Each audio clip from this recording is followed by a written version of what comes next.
के एक कोने में हरिराम नामक एक बुजुर्ग किसान अपने मिट्टी के बने घर में रहता था। उसका परिवार बड़ा था, 2 बेटे 2 बहुएं, एक पोता और पत्नी।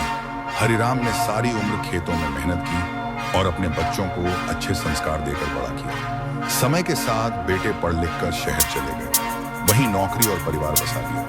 शुरू में वे हर महीने फोन करते, त्योहारों पर गांव आते,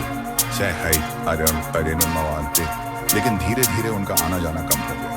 हरिराम और उसकी पत्नी अकेले रह गए। एक दिन उसकी पत्नी बहुत बीमार हो गई। हरिराम ने बेटों को फोन किया, तुम्हारी माँ की तबीयत ठीक नहीं है। बेटों ने कहा, वो शक कर रहा, पापा ऑफिस से छुट्टी नहीं मिल रही, आप डॉक्टर को दिखा दीजिए। हरिराम चुपचाप गांव के डॉक्टर को बुलाकर इलाज कराता था, लेकिन कुछ ही दिनों में उसकी पत्नी चल बसी। अब वह बिल्कुल अकेला हो गया। वह हर शाम अपने मिट्टी के घर के सामने बैठा आसमान को निहारता और उम्मीद करता कि बेटे आ जाए, लेकिन कोई नहीं। समय बीतता गया।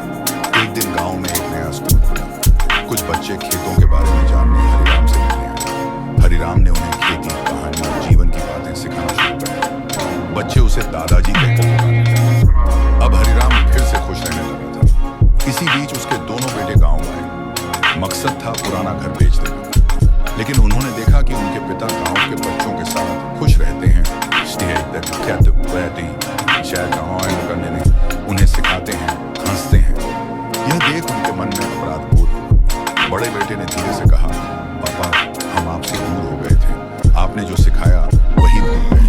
हरिराम मुस्कुराया और बोला, घर दीवारों से नहीं रिश्तों से बनता है, समय और अपनापन ही इसे जीवित रखते हैं।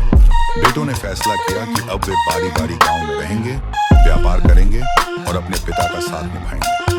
धीरे धीरे वह पुराना मिट्टी का घर फिर से जिंदगी से भर गया। सीख, आज परिवार का असली अर्थ सिर्फ खून का रिश्ता नहीं, बल्कि साथ निभाना,